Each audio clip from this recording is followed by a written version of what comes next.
আজ আমি করেছি বাটা মাছের পোস্ত দিয়ে তেল ঝাল।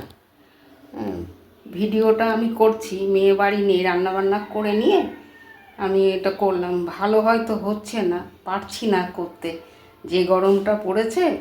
তা ও মাছ টাছ এনে টেনে দিয়ে একটু বাইরে গেল, তা আমি বেছে খুঁটে নিয়ে বাটা মাছে পোস্ত দিয়ে তেল ঝাল করলাম।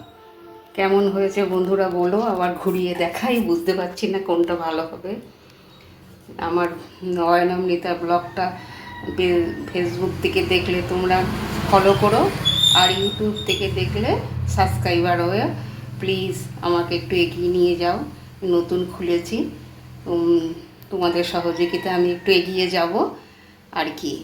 খুবই কষ্ট হচ্ছে এই গরমে, তাও নিজে নিজে ভিডিও করছি, পারছি না ভালো।